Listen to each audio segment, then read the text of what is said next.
Holden Racing Team continuing their domination of the Shell Championship Series, but first Ford home in third place, Mark Larkham. What a race. Yeah, mate, I've got to say I enjoyed that. It was good having a bit of a grudge match out there with Russell. That goes back 10 years or so, and it was good that he was on the receiving end for a change. Now, could this weekend be the weekend we see Ford win one? It's been a long time. Oh, look, mate, I certainly don't want to appear to whinge and whatever, but I still think there's a little bit of a parity and difference there, and this is our home track. We have our car working well here, but we're not quite there, you know, so, but we've only got to make a small mistake. We're nearly on them. Yeah. Now, consistency is going to be important here too, because you blokes have probably had a chance to do a full race run, whereas HRT's still doing a little bit of guesswork there. Well, it has, but the circuit's changed here a lot. Every couple of weeks it changes, so we're guessing a little bit too, don't worry.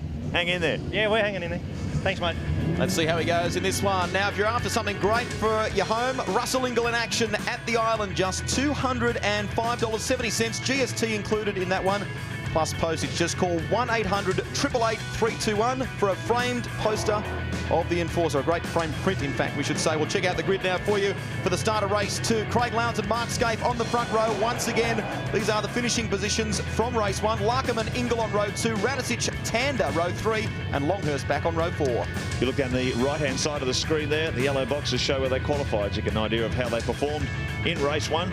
Greg Murphy qualifying 18th, getting up to 11th. Ashby, Peters, Crompton, Tratt, Brad Jones, Paul Romano, Rodney Forbes well back there, and so too Stephen Richards. Yeah, big grid here, and we're just moments away from the start. Who will it be, Lowndes or Scape this time around?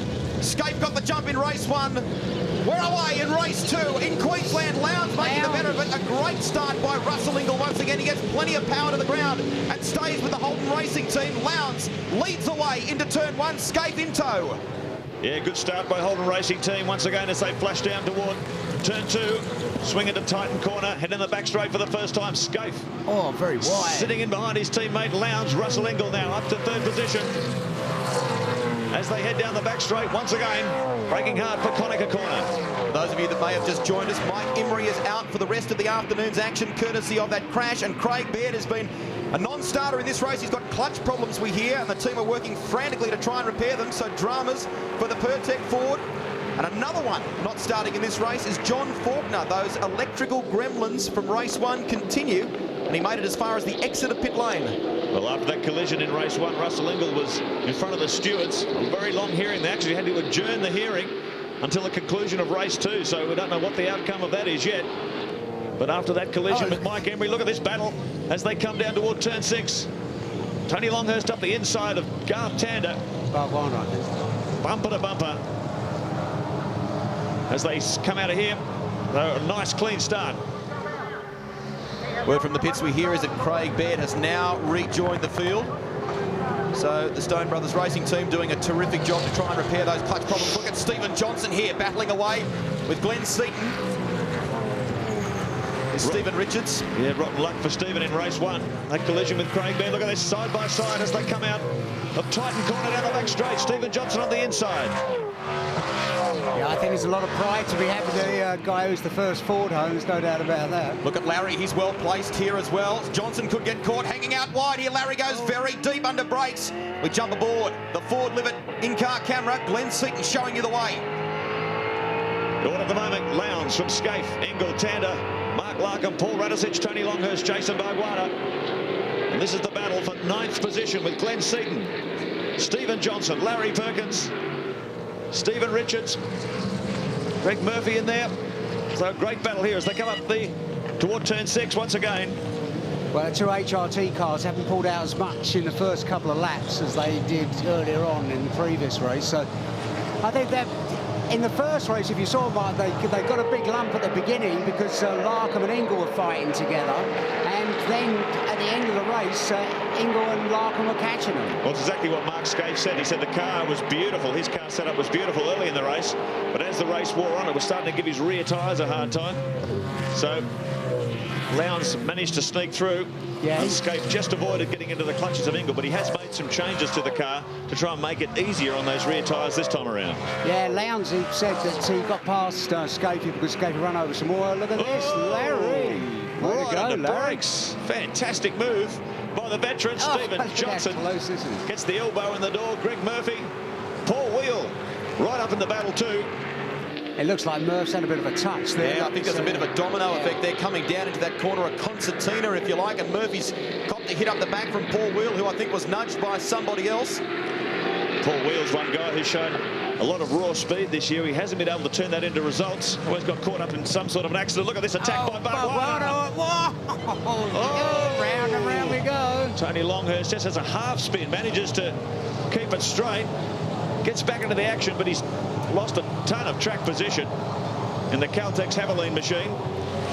Really aggressive run by Barguana coming up to turn 6.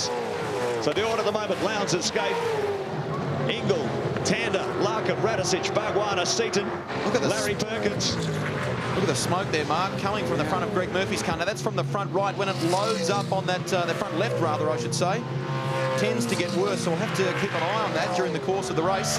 Car 12, the Kiwi, Greg Murphy.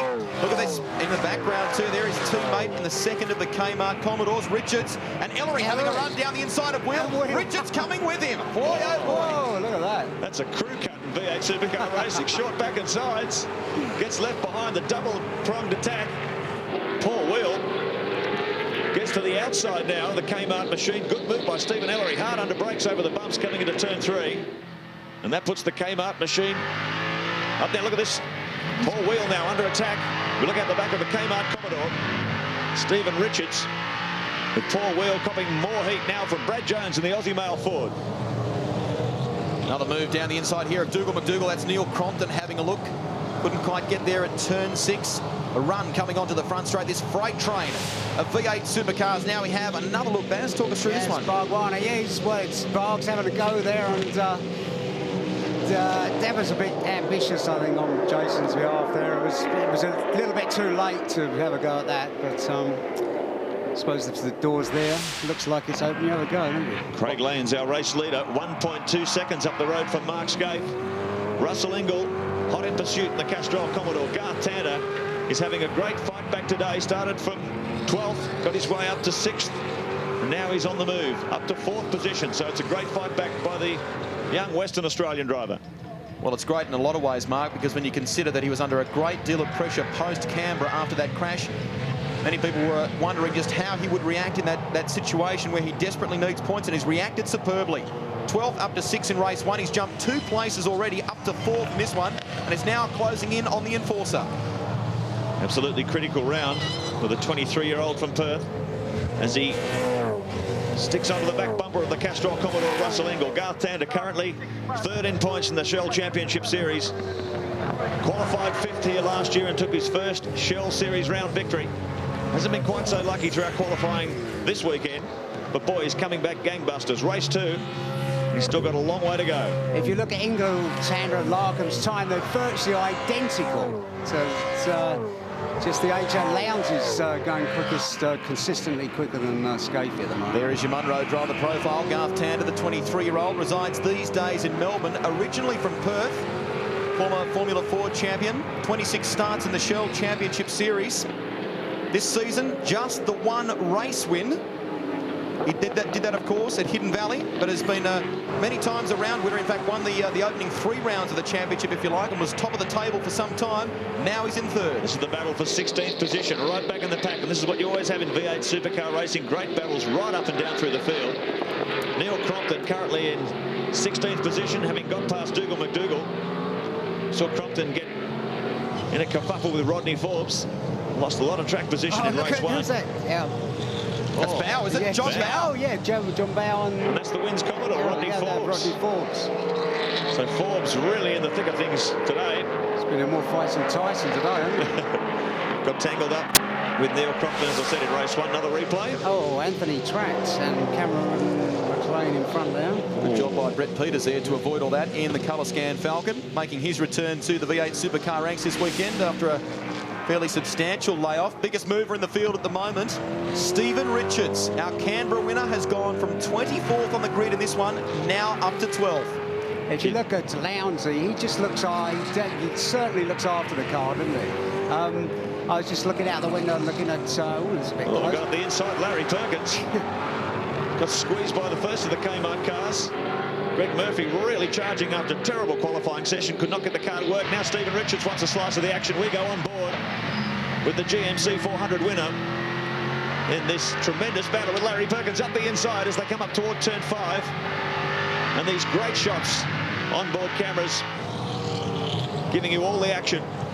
Craig Lowndes, a 1:11.33. Now that's mighty impressive considering the lap record here is a 1:11.0 set by Garth Tanner last year, but that was on that considerably faster Bridgestone control tyre. So Holden Racing team are doing a tremendous job at Queensland Raceway this weekend. There's the gap between Craig Lowndes, our race leader, lap 8 of 17. Back to teammate Mark Scaife in second place. Russell Ingall holds down third from Tander, Larkham, Radicic, Bargwanna, Seaton, Johnson and Perkins. Have a look at this, Baz. Oh, it's Forbesy and I don't think Rodney's gone out there in sympathy. There was no contact. I don't think so. I don't know what's there. Look at the left hand. I don't know. It's hard to see. Maybe just a reaction. Saw Bow possibly in a bit of trouble and has overcooked it himself. Third place, Russell Ingall, the enforcer, and Tander hunting him down. Currently third in the championship. 584 points to our leader, Mark Scaife, 764. If Garth Tanner loses the Shell Championship Series this year, I'm sure he'll look back on those streets of Canberra and think, boy, that was the round where I lost it. He lost a lot of points there, didn't he? Just looking at Lowndesy, he's a lot gentler on the tyres than Scaife looks like, and if you look at Scaife's things all over the show on the back ends, and Lowndes' thing looks like it's on rails, and that's the price that you pay for caning the tyres early on. A couple of teams struggling with clutch problems here this weekend. A little odd. We've seen Craig Baird have some dramas in the Pertec Ford, and word from the pits we hear is that Thomas Mazira, the Densitron Commodore, is out at the moment as well. He's retired with clutch drama. Larry Perkins continues to fight with Stephen Richards. They exit turn 2. The Castrol Commodore, look at the Kmart Commodore coming back at him. Stephen Richards playing defensive against the veteran 50-year-old Larry Perkins, who knows every trick in the book. And this battle will continue, folks. At the moment, Craig Lowndes is the man who leads the way, but this is terrific, isn't it? Side by side. Go on board again with Stephen Richards. He's really been in the thick of things. Larry Perkins on the outside as they break hard for turn 4. We've got a Perkins fan standing right behind us because Larry's son's Jack's up in the commentary box with us. So he's fighting hard. Tander trying to chase down Ingall. Larkham, the best of the Ford pilots, in 5th place. Now, don't forget, folks, lots more motorsport coming your way right here on Network 10, trackside, next Sunday afternoon. Formula Fords, Formula Holden, and the Pirelli Porsche Cup action from Oran Park in Sydney, 3 to 4. But as always, check your local guides. Great battle here. Brad Jones up the inside of Stephen Ellery as they come out of turn 3. John Bow joins in. He's the action. Big hit. What was that? Wow. I think he's clipped the curb there on the exit of that corner. There's an in-road, a safety road that runs off to the left there, and I think Stephen has just clipped the berm, or the rim strip, I should say, on the exit of that. Hit it pretty hard. John Bow coming back on the attack. He's back in 18th position at the moment after that tangle on pit straight. Quite a frightening accident in race 1. But Bow manages to gather it up. He's in a great battle here with Bradley Jones in his rookie Shell Championship Series season. Very impressive on the streets of Canberra in race 6. But now he finds himself a fair way back in the battle now. This is the battle for 16th. Another replay, Baz. Let's have a look at this. Just watch. Bang. Oh, that's a major bang. That was on the curve. So he's hit that pretty hard. They hit it with the front and rear, but look at it. They've done the old track a load of good, haven't it? On board with John Bow as he thunders down the back straight, carrying the Be Clear and Simple in-car camera. Brad Jones just in the foreground there in the Aussie Mail Ford, and ahead of him, Neil Crompton. Our camera, the Be Clear and Simple camera, shows you JB working away in the office. It has not been his weekend. Didn't have a great time in Darwin either. There's the telemetry. Back to second through this middle horseshoe part of the track. They work up to around 120 k's an hour. There you go, almost 130 through this infield section, then down towards turn 6, up through the gearbox, and then into this right-hander, which brings them onto the front straight here at Queensland Raceway. Oh, how close do you want it? Meanwhile, at the front, Craig Lowndes is opening a bit of a gap over his teammate Mark Scaife. It's out to 2.2 seconds now. Last lap, there was only 0.03 of a second in it, but accumulatively, it's getting over 2 seconds. for Lowndes, and he desperately needs some championship points. He has not had a good start to the season, sort of up and down, been let down a couple of occasions from mechanical problems. So Queensland Raceway, in fact every round from now, crucial to Craig Lowndes if he wants to try and haul back his teammate. I think Craig's on tyre conservation now at the moment, because he just he was lapping consistently quicker than Scaife, and now they're lapping at the same speed. He's just keeping the gap the same. You notice there John Bowe didn't attempt a passing move under brakes on Brad Jones. The yellow flags are being shown down there. Cameron McLean in the Greenfield mowers forward is bogged, but now Bowe has gotten up the inside of him. This is in this central part of the track again, the middle of the big paperclip, if you like. And Bowe got a great run out of that turn and just worked him over on the straight and has gotten past Jones. So the order remaining fairly static up ahead of these guys, Lowndes and Scaife. 3 seconds up the road now from Russell Ingall. So the Castrol Commodore not being able to stay with him this time. Tander in 4th position, Larkham 5th, Radicic in 6th, Bargwanna in 7th, Seaton in 8th, Stephen Johnson in 9th, and Greg Murphy in the Kmart Commodore. He rounds out the top 10. Should also welcome our viewers through TV1 in New Zealand. Well, Larry Perkins. You're enjoying all the action? He may be 50 years of age, but I'll tell you what, his reflexes are still pretty sharp. Oh, that incident, when he avoided Mike Embry in that race 1, we checked his telemetry after the race. He was doing 180 kilometres an hour. It was 130 metres beyond the start-finish line when he actually reacted to seeing that car there. He just didn't see it against all the crowd and all the trees in the background, and then he just had to react with lightning-fast reflexes. What could have been a horrific accident. It's a good point you make there, Mark. You may have wondered why it took Larry so long to react. It's with the crowd in the background there and trying to watch the checkered flag, things do become a bit obscured. It's a little difficult for Larry to see. Plus Mike Embry's car, you know, across the middle of the track. Plus the fact you don't expect to see something parked in the middle of the circuit. No, that's exactly what he said. So maybe, we've got smoke coming here from one of the FTR Falcons. Looks like he's still continuing with enough speed. Glenn Seaton currently sitting in 8th position, but he has got, that looks like oil smoke, Baz. Yeah, it does, doesn't it? Definitely, it's coming out like on the overrun.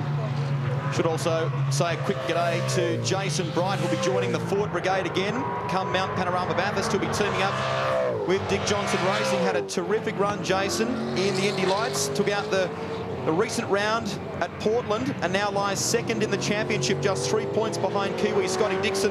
And in a couple of months' time, we'll be lining up at Honda Indy on the Gold Coast. So Corporate Australia, get behind him. Oh, look at this, getting serious. A little earlier too. Round 8 of the Shell Championship Series. The V8s roll into Victoria for the 2nd time this season, and that is only a fortnight away. Seaton working hard at the Ford Livet in-car camera. Currently hanging on to 8th position. 2 laps remaining as our race leaders, Holden Racing Team, continue on their merry way. Glenn Seaton currently 2nd in championship points.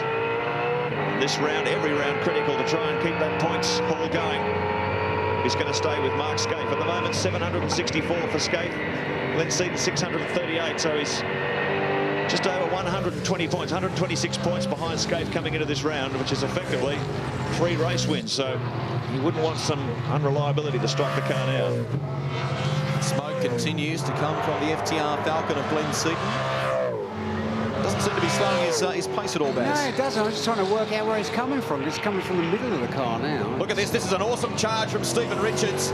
He started in grid position 24 and has been carving his way through the field up to 11th place, and now hunting down Stephen Johnson, who's in 10th. So Richo looking for a top 10 finish and looking good for him. Look who's coming for the ride as well in the Caltex Haviland Ford. Tony Longhurst on the recovery run. Steve was just so disappointed after that collision with Craig Baird in race 1. He said, the car is brilliant around here. Watch me go. He was expecting to make a charge through the field, and he certainly delivered.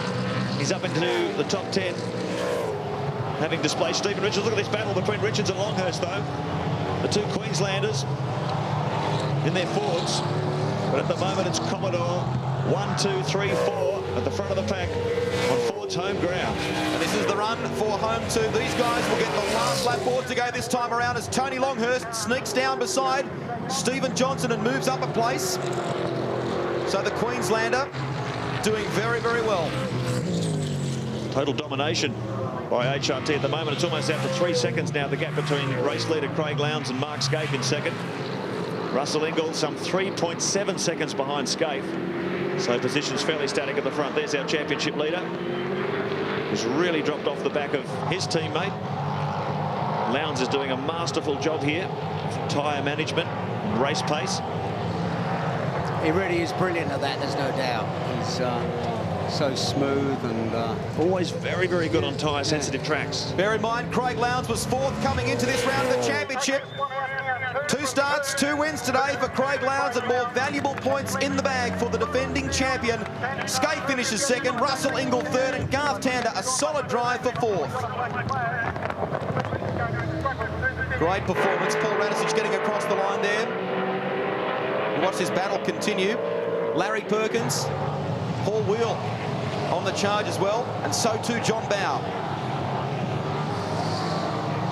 Onto the front straight now. They'll get the checkered flag this time around. Larry comes across the line, 13th. Paul Wheel 14th, so another solid effort from the young Queenslander. John Bowe 15th in the Caterpillar Ford. When you look down the list and see the quality of the guys in 14th and 15th position, quite incredible, isn't it? Yeah, unbelievable, isn't it? There's Glenn Seaton. Just looking down at the car. Now, there was some smoke coming from that car. Let's have a listen. Now, that sounds like there's an oil leak of some sort, and possibly it may be even coming into the cabin or something, because he's just concerned about it at the moment. There you are. He's saying about the oil catching fire. He's worried that the oil will catch fire. Now, he's taking there. That's like a little escape road, which will bring him right near the pit entry. No doubt that'll cop the wrath of the officials. Oh, yeah. Can you believe that? Somebody got it. Paul Wheel, I think it was, yeah. Paul Wheel used to have a puncher to save driving around the circuit, getting in everybody's way, wrecking the track and his car. He got penalised because he came across the circuit somewhere where he wasn't supposed to cross it. That makes no sense to me at all, None and it's a whatsoever. good common sense move, and that's exactly what Seaton has done on this occasion. And by rights, they should penalise him because they penalise Wheel. So you can see him down there looking down at the inside. Apparently they're getting an engine change ready for Glenn Seaton, so he did well to hang on for 8th position.